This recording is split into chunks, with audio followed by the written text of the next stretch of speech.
O Fluminense escolheu o Abel Braga para ser o seu treinador em 2022. E já nos primeiros jogos a gente viu o DNA do Abel sendo implementado no Fluminense. Hoje a gente vai entender quais são as minhas primeiras impressões do Fluminense de 2022.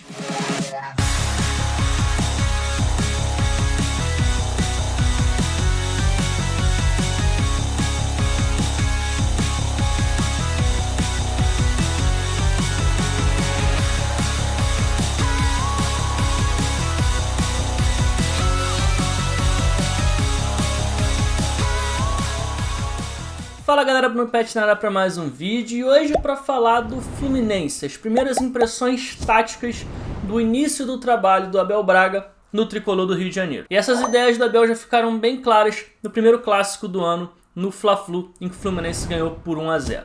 Mas bom, sem mais delongas, vamos para o campinho para a gente poder entender como é que está sendo a formação tática que o Abel está usando no Fluminense. E bom, o Abel está usando essa formação com 3 zagueiros, utilizando Felipe Melo como um zagueiro central, deixando David Braz como zagueiro pela esquerda e o Nino como zagueiro pela direita. Com isso ele dá bem mais liberdade aos alas, o Cristiano, que tem sido titular pelo lado esquerdo, e o Samuel Xavier, ala que está sendo titular pelo lado direito. Vale ressaltar que o Samuel Xavier vem sendo uma das principais armas ofensivas do time, com muita chegada ao ataque, sendo bastante municiado também. No meio-campo que a gente vê um meio-campo com muita combatividade, com muita imposição física e também com bastante qualidade, principalmente pelos pés do André. Com essa dupla André, um dos destaques do Fluminense, mais uma jovem promessa do Fluminense, e também o Iago Felipe, que é um cara que cobra muito campo com muita intensidade física. Na frente, o Luiz Henrique tem sido um dos principais destaques do time, assim como havia sido no ano passado, e completa esse trio de ataque o William Bigode pelo lado esquerdo e o Fred como centroavante. Mas é verdade que em alguns jogos, em alguns momentos, em algumas situações específicas, essa configuração mudou um pouquinho. E o Abel ele sai da defesa com 3 zagueiros e passa a jogar só com 2 zagueiros, passando para um 4-2-3-1. Isso aconteceu contra o Bangu e aconteceu também contra o Madureira. Em ambos esses jogos o Abel precisava do resultado e abdicou de um dos zagueiros para colocar mais um jogador à frente. Então o que ele fez? Contra o Bangu, por exemplo, ele tira o Felipe Melo, entra com o Natan aqui como um meia central, abrindo um pouquinho mais o William, colocando essa linha de 4, fazendo com que os alas virem laterais, jogando aqui num 4-2-3-1. Contra o Madureira, quem ficou como luta de volante foi o Felipe Melo, ao lado do Iago Felipe, com o André saindo para essa entrada do Natan. E essa formação com linha de 4 na defesa, com só 2 zagueiros, aconteceu também contra o Flamengo, mas por um motivo diferente. Não porque o Fluminense precisava do resultado,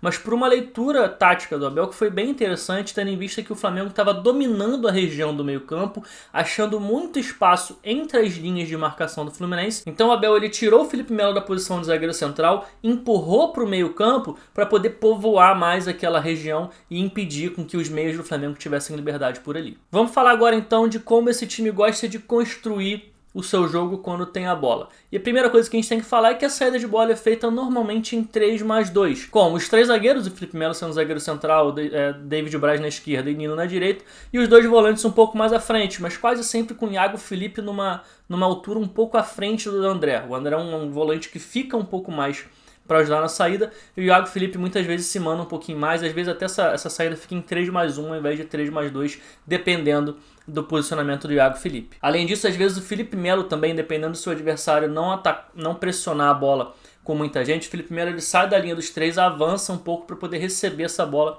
um pouco mais à frente. Ele flutua muitas vezes entre ficar na saída de 3 na primeira linha ou também avançar e se colocar praticamente quase como um volante nessa saída. Isso também já aconteceu, essa variação. E essa saída com 4 ou 5 jogadores dá liberdade para os alas subirem. Então a gente vai ver nesse lance, por exemplo, como tanto Samuel Xavier quanto o Cristiano eles estão bem avançados, bem espetados no ataque para poder, tendo de fato essa liberdade para poder atacar. Mas a verdade é que o Abel Braga não se importa muito com uma saída trabalhada por baixo, pelo chão. Então acaba que no fim das contas a saída de bola do Fluminense é muito forçado a partir de bolas longas, principalmente com o Felipe Melo, que é muito bom nesse aspecto. E normalmente o Felipe Melo ele procura o Samuel Xavier do lado direito, nessa diagonal longa do centro para o corredor direito de ataque. Algumas vezes esses passos longos também são buscando os apoios do Fred. Fred que é um cara que sabe fazer um pivô bem interessante, então algumas vezes quando não é para o Samuel Xavier, esse passe mais longo está procurando o Fred ou disputando pelo alto ou para tentar segurar a bola no ataque. E das poucas vezes que consegue de fato sair pelo chão, consegue sair tocando, e isso acontece principalmente contra times que estão bem mais recuados. Aqui os times pequenos do Rio têm feito isso com alguma frequência, então o Fluminense acaba sendo forçado até certo ponto a sair jogando mais por baixo. E aí o que se destaca nessa saída são as conduções do Nino, que muitas vezes recebe, tem espaço para conduzir, conduz e consegue atrair adversários, como nesse lance aqui contra o Bangu, onde ele recebe, ele vai conduzindo, atrai primeiramente 2 adversários, consegue através dessa condução sair, se desvencilhar desses 2 adversários, atrai um terceiro, e a partir desse terceiro adversário que ele atrai é que ele libera o espaço para encontrar o passe para o Samuel Xavier, que está um pouco mais à frente. Uma característica que o Fluminense tem implementado também é uma pressão um pouco mais alta. Fez isso contra os pequenos, mas também fez isso contra o próprio Flamengo. Só que, como o William e principalmente o Fred não tem mais essa intensidade de ficar correndo para um lado e para o outro para fechar a saída de bola e atrapalhar a construção do time adversário, muitas vezes o que a gente vê é o Iago Felipe e às vezes até o próprio André subindo para ajudar nessa pressão alta, como aqui, por exemplo, contra o Madureira, onde a gente vê que o Fred é facilmente batido nessa pressão, mas logo atrás vem o Iago botando muita pressão no adversário, conseguindo fazer o desarme, e o Fluminense já faz a roubada de bola no ataque. Inclusive, isso fica muito claro quando a gente olha para os números, a gente percebe que o Iago Felipe e o André estão ali no top 3 dos jogadores que mais roubam a bola no campo de ataque para o Fluminense. Só que essas subidas de pressão do Fluminense às vezes mostram algumas fragilidades, que é o controle de profundidade da linha de defesa. Então o Fluminense ele vai subindo pressão, como a gente está vendo aqui contra o Flamengo. A gente vai ver que os jogadores eles vão subindo para poder preencher o campo de ataque, para tentar atrapalhar a construção do adversário.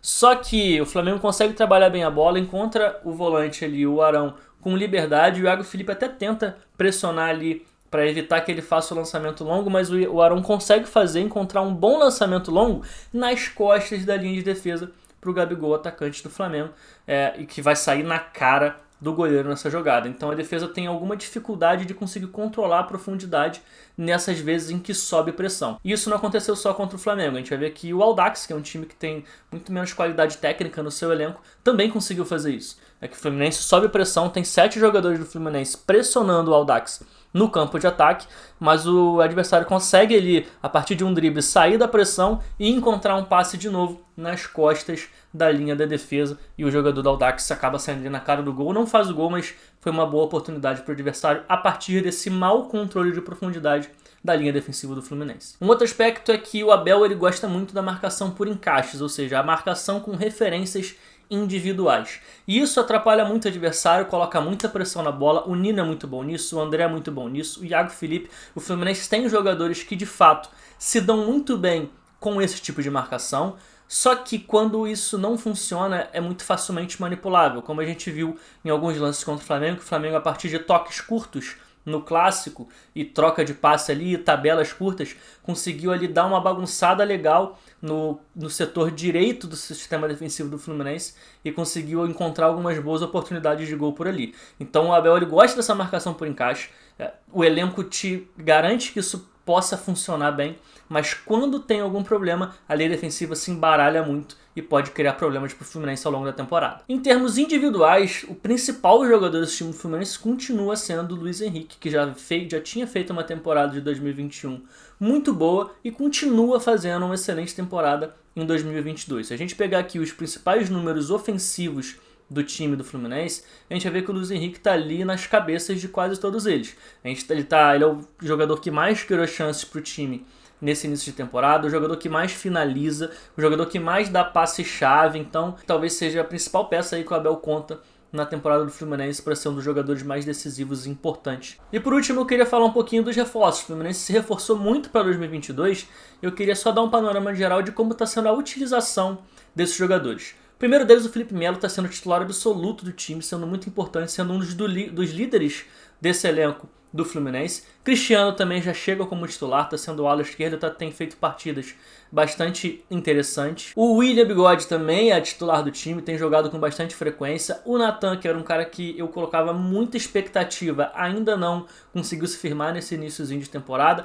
Tá ganhando minutos, já foi titular em um jogo, mas parece que do time que o Abel está encontrando nesse momento, ele está sendo muito mais uma opção no banco do que de fato um jogador para ser titular. E os outros jogadores, o próprio David Duarte, zagueiro que veio do Goiás, o Cano e também o Pineda têm sido utilizados mais como reserva para rotatividade de elenco do que de fato fazendo parte do time titular. Então, de maneira geral, fica bem claro que o Fluminense está tomando a cara do Abel Braga nesse começo de temporada. Alguns torcedores gostam disso, outros não. Enfim, as estratégias do Abel são as mesmas já há algum tempo e ele está tentando implementar isso dentro do Fluminense. Então aqui no canal do Mundo Prete a gente vai ficar ligado também em como vai ser a temporada do Fluminense do Abel Braga e vamos ver até onde o Tricolor do Rio vai chegar em 2022.